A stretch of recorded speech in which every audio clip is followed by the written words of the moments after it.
Di sebuah desa di wilayah Sumatera, hiduplah seorang petani bersama ibunya bernama Toba dan ibu Toba. Pada malam hari, Toba bermimpi buruk sekali. Dalam mimpinya, dia diterkam oleh seekor harimau. Dia pun langsung terbangun. Ketika dia sedang memikirkan apa arti dari mimpi itu, tiba-tiba ibunya batuk dan sesak napas. Toba pergi ke kamar ibunya. Ibu kenapa? Anakku, ibu tidak apa-apa. Ibu hanya sesak napas dan batuk biasa saja. Jangan khawatir. Tapi batuk dan sesak napas yang dialami ibu semakin parah. Tadinya batuk biasa menjadi batuk darah. Tidak ibu sangat kesakitan. Anakku, tolong ambilkanlah minum untuk ibu. Napas ibu sangat sesak. Baik bu. Ini bu. Anakku, ibu sudah tidak tahan lagi. Mungkin ajal ibu sudah dekat.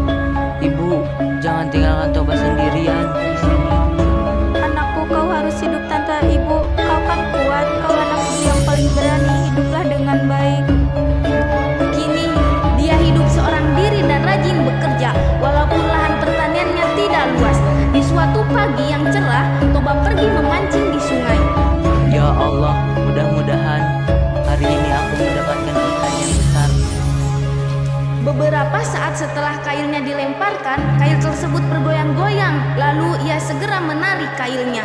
Terima kasih Tuhan, kau memberikanku ikan yang besar dan ikan ini juga indah sekali. Sisiknya berwarna merah bersinar seperti emas. Pasti nikmat sekali bila aku makan nanti. Toba mencari kayu bakar untuk membakar ikan yang ditangkapnya hari ini. Ikannya pun dia simpan di dapur. Ketika ia sedang mencari kayu bakar, tiba-tiba ikan yang ditangkap oleh Toba berubah menjadi seorang gadis yang cantik jelita. Toba pun datang dengan membawa kayu bakar. Toba terkejut ketika melihat ikan di ember tidak ada. Aduh, di manakah ikan besar cantik nan rupawan itu? Apakah dia dimakan kucing? Tunggu, kau jangan memakanku. Aku bersedia menemanimu asal aku tidak kau makan. Siapa yang bicara itu? Jangan takut, Pak. Aku juga manusia sama seperti engkau. Aku sangat berutang budi padamu karena kau telah menyelamatkanku dari kutukan sang dewata. Aku bersedia menjadi istrimu. Benarkah? Tentu saja. Namaku Toba. Mari kita lekas pulang. Aku sudah tak sabar ingin memberitahukan bahwa kau akan menjadi istriku.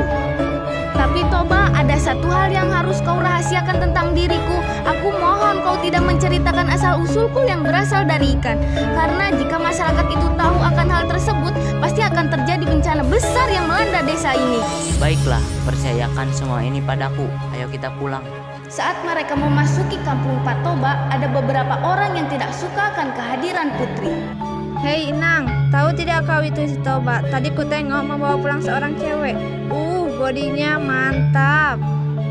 Alah, paling si cewek itu dia guna-guna biar tertarik padanya. Kau kan tahu si Toba itu bupuk alias bujang lapuk. Oh iya ya, pintar kali kau ini. Sudahlah, lekas kita pulang, jika aku melihatnya. Putri mendengar hal tersebut, tetapi dia mengabaikannya. Mereka pun pulang ke rumah dan menjalankan kehidupan mereka layaknya sepasang suami istri. Pak Toba merasa bahagia dan tentram. Setahun kemudian, kebahagiaan Pak Toba dan Putri bertambah karena Putri melahirkan seorang anak laki-laki dan diberi nama Samosir. Samosir tumbuh menjadi seorang anak laki-laki yang sehat dan kuat, tetapi agak nakal.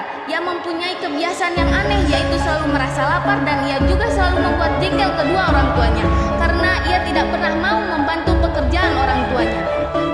Ibu, mana makan siang untukku? Tadi sudah kusiapkan di atas meja. Wah, Samosir, kemana makanan tadi? Sudahlah kuhabiskan bu, kan saya ini masih dalam masa pertumbuhan. Sekarang pun sebenarnya aku masih lapar.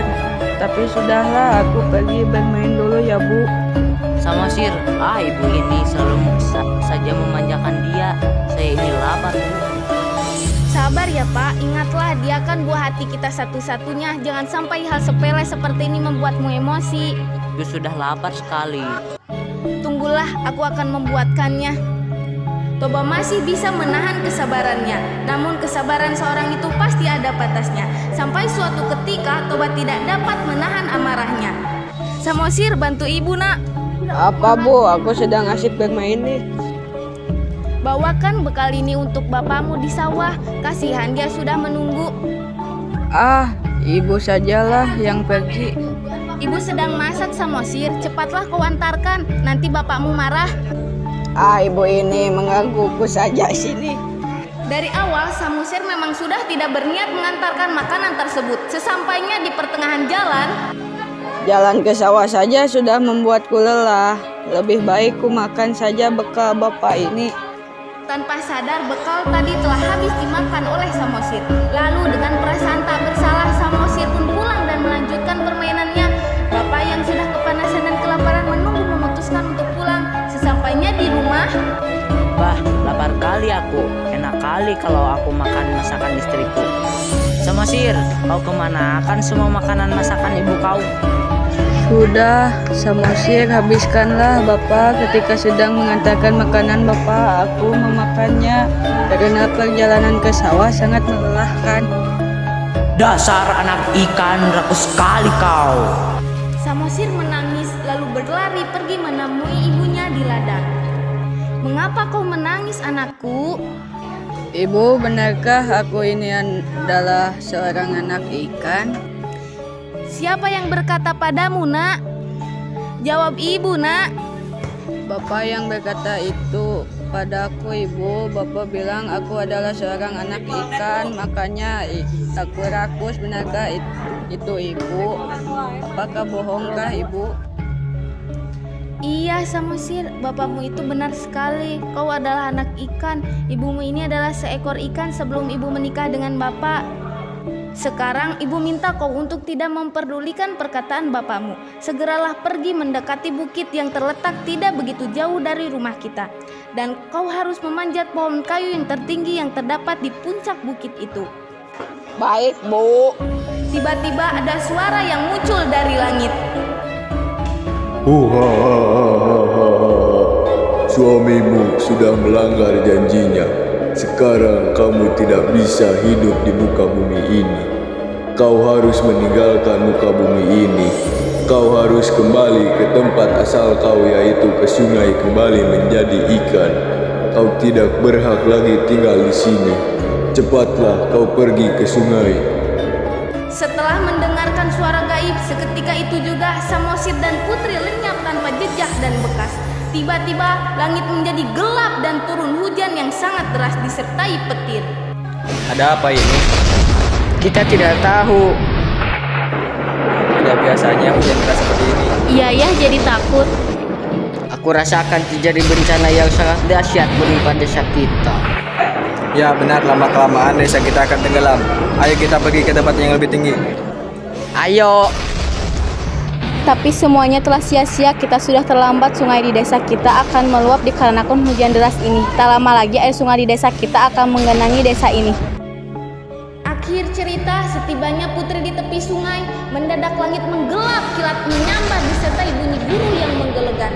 Putri kemudian melompat ke dalam sungai, ia berubah menjadi seekor ikan besar lagi.